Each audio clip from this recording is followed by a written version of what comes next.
Ahoy hoy, I'm Doctor Cimmerian, not a real doctor, and today we are going to answer a question. Is the SCP Wiki safe for kids? You might be wondering why I'd even ask such a question. Ah, you sweet summer child. But for those of you tuned into the SCP Wiki, you might even be asking, oh god, which person got banned now? And a ban did happen, it did sort of inspire this, but that's not the real point of this. Let's look at some data.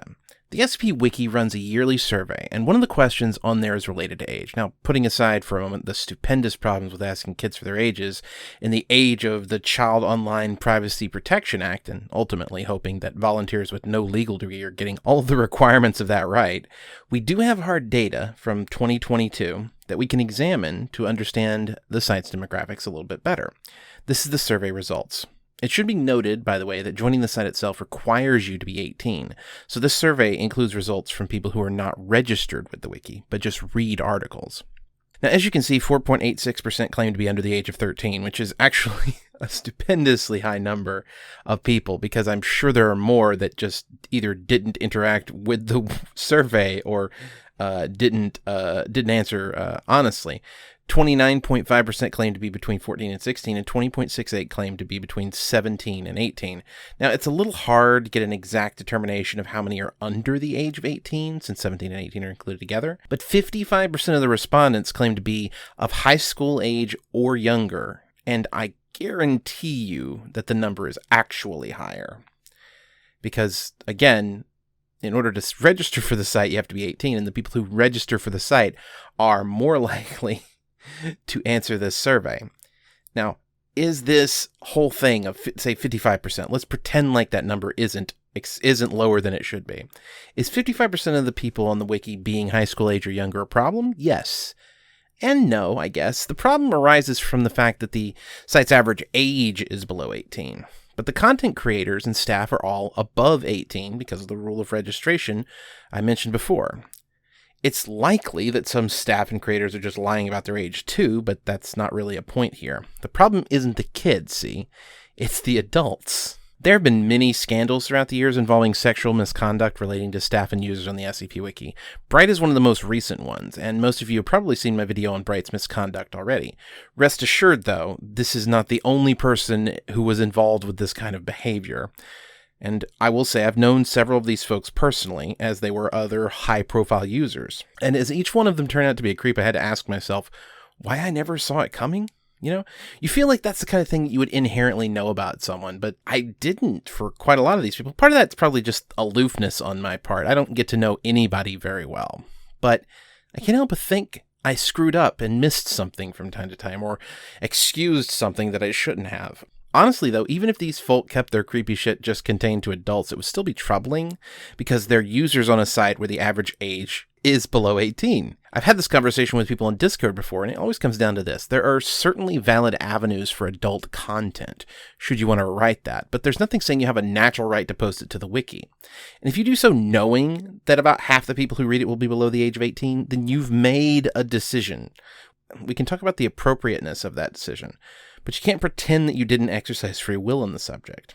It's not just the content on the site, by the way, but also behaviors of people. But the content is reflective of the acceptance of people to put adult content or adult behaviors in front of children. One way a lot of authors relieve themselves of the burden of responsibility here is to throw an adult splash page up on their work. It's a little sort of like entry landing page that warns the user that the work is for adults only. It forces them to click to confirm before they read it, but this just circles back to making a choice. You know that kids will read this. So why are you leaving it in a place that kids can pick it up? I mean, it's an inexact metaphor, but you absolutely wouldn't leave a book containing adult content on a park bench just because it has a clear warning label on the cover. So why are you putting it on the internet in a place where half the audience are kids? But of course, there's another hitch here too. It's hard to argue to someone that they should write what they know to an author when those authors are mostly young adults and teenagers themselves, and then to admonish them after they do so because they wrote smut. This is the stuff that's occupying their minds a lot of the time.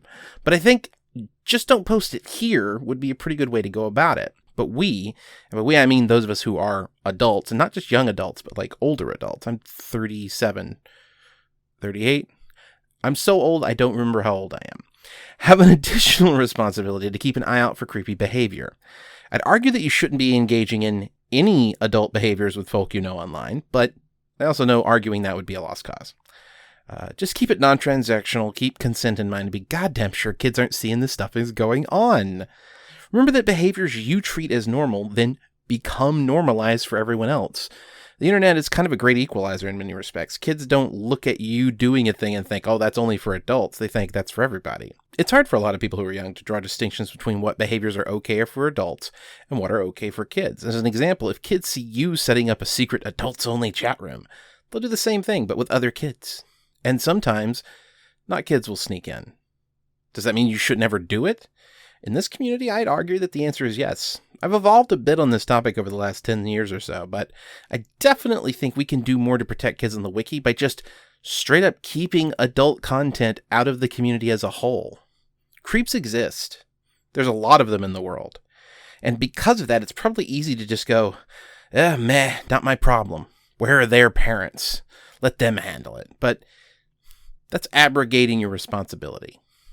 If your kids, be careful and legitimately ask an adult in your life if you're ever uncomfortable with something happening to you online. And if you're an adult and you've chosen to remain part of a community where over half of the users are kids, be vigilant and be careful. That's it. Thank you very much for watching. If you enjoyed the video, hit the subscribe button, then hit the notification bell next to that so you're notified when I upload new videos. If you'd like to support the channel, head on over to patreon.com/DCimmerian and pledge at any level like everybody here on the screen already has, including Sinjariki, who's pledged at $100. It is nice to know that I'm not alone out here, and I will see you all again soon.